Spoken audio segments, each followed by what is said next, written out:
primeiro lugar, bom dia a todas e a todos, as pessoas que estão aqui no plenário da Câmara, que estão me assistindo. Eu sempre costumo me apresentar como a bicha preta macumbeira, e estou aqui nesse momento falando não em nome do Evaldo, mas falando em nome do grupo do coletivo Casa Quilombar, criado pela Mariana e pela Sandra, por as pessoas que se reuniram nesse coletivo Casa Quilombar, e também em nome do Ilê Alaqueto Axé Tocã Odara, que é a casa de candomblé queto, em que eu faço parte aqui na cidade de Caldas Novas. Sou a pessoa que nasceu e cresceu em Caldas Novas, filho dessa cidade, embora hoje viva no mundo, não tenho uma localização fixa para a minha existência, e acredito que a gente está aqui especialmente para demarcar essa data, demarcar novembro como um mês de extrema relevância e importância para as discussões nas temáticas negras, para marcar as atividades que o coletivo Casa Quilombar fez ao longo do mês de novembro. Nós estivemos em várias escolas públicas levando as discussões a respeito da questão racial para essas escolas e para os estudantes desses espaços. Finalizamos esses eventos no último sábado, pela manhã, na Sejuve. Lá na Sejuve nós tivemos roda de capoeira, oficinas de cabelo, maquiagem, palestras também com os nossos colegas que falaram para as crianças, o público daquele espaço, sobre a importância de se reconhecer a identidade negra, especialmente na formação do país. E aí eu trago algumas provocações nesse momento. Provocações que também são muito relevantes e de pensar. Caldas Novas é uma cidade que não guarda a memória e não conhece a sua história. Eu brinco que meus discursos sempre acontecem ao longo do tempo que eu estou acompanhando as discussões que se fazem. Hoje, vocês tombaram a esquina do Rock, em Caldas Novas. Por acaso, com o tombamento da esquina do Rock, existem duas leis municipais de tombamento na cidade de Caldas Novas.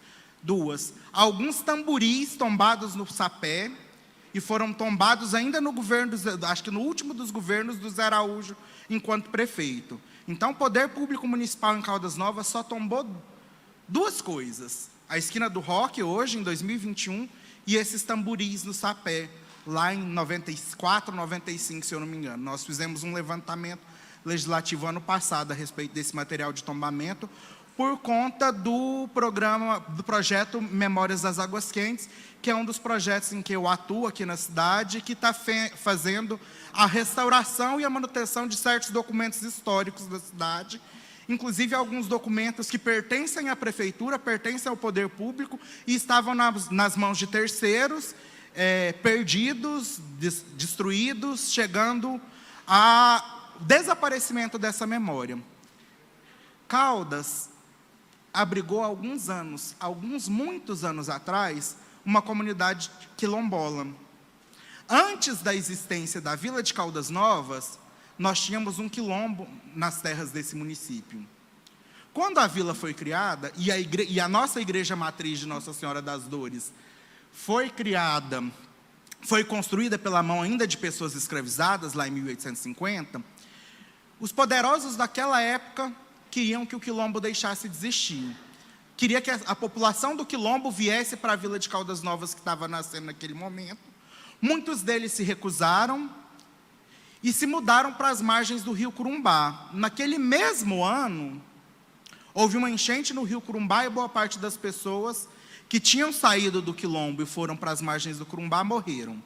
As que restaram no quilombo puderam continuar pouco tempo ali ainda. E por que elas puderam continuar pouco tempo ali ainda? Porque houve um incêndio, por acaso acidental, na época da implementação dessa vila que se tornou Caldas Novas e que hoje é uma das principais cidades turísticas do estado. Eu pensei que eu estava olhando o cronômetro errado, gente. Eu pensei que já faltava menos tempo, então eu tenho mais tempo para falar. As provocações são muitas. Quem são essas pessoas que viveram aqui? Onde estão essas pessoas e por que a gente nunca lembra dessas pessoas? A primeira mulher a publicar um livro de poesia no estado de Goiás é nascida em Caldas Novas, lá em 1898, se não me engano. Ela se chama Leodegara de Jesus.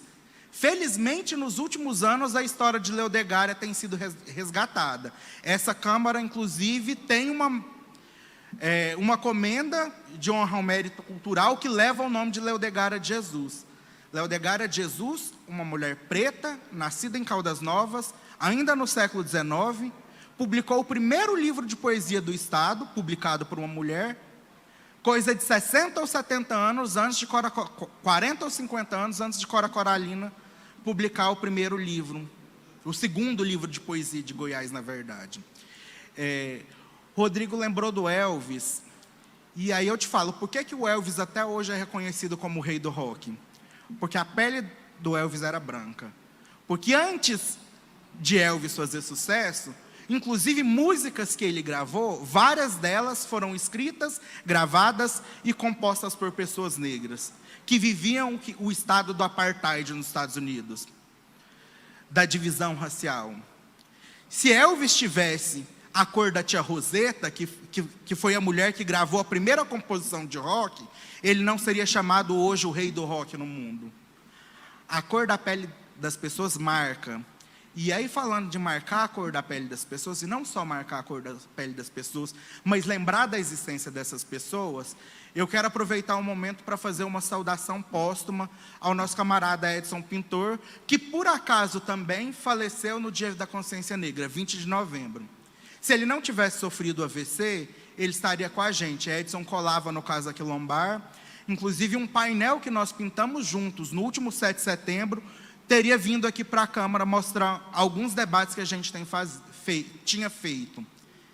Edson deu sua vida na luta das pessoas do campo, das pessoas pobres, das pessoas pretas, aquelas pessoas que menos têm condições de sobreviver nesse nosso mundo tão terrível.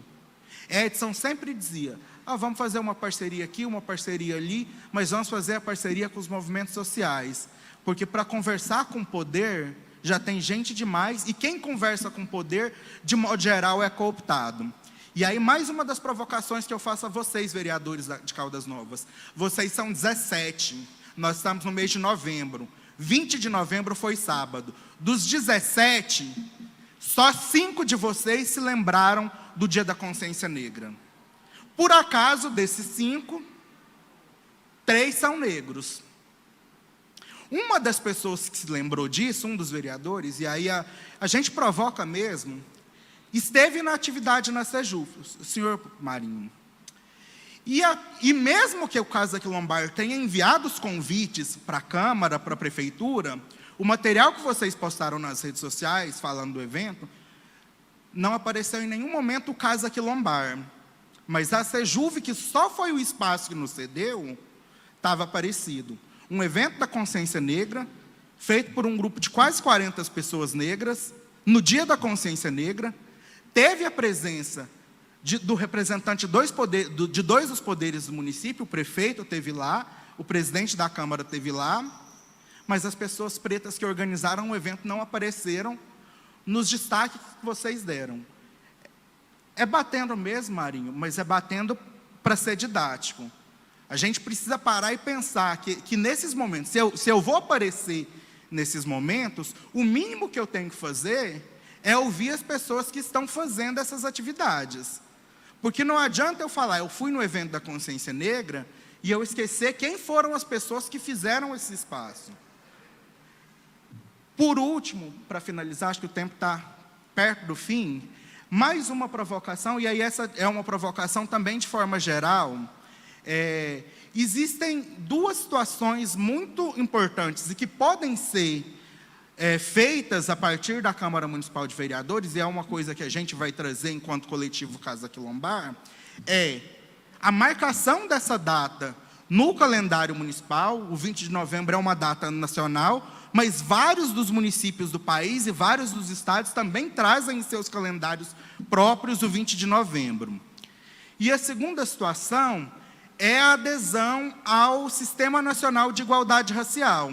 O Sistema Nacional de Igualdade Racial é muito parecido com o Sistema Nacional de Saúde, o Sistema Nacional de Educação, o Sistema Nacional de Direitos Humanos. Caldas, a gente tem o Conselho Municipal de Saúde, o Conselho Municipal de Cultura, o Conselho Municipal de Educação. A gente também pode ter o Conselho Municipal de Igualdade Racial, como vários outros conselhos. Inclusive, marquei essa atividade de cima da hora, substituí a Vanessa, e eu agradeço a Vanessa, que cedeu o espaço dela na tribuna hoje para vir falar mês que vem, porque essa era a semana do Dia da Consciência Negra. E eu proponho que a Casa discuta esses conselhos no âmbito do município de Caldas Novas. Muito obrigado a todas e a todos. Bom dia.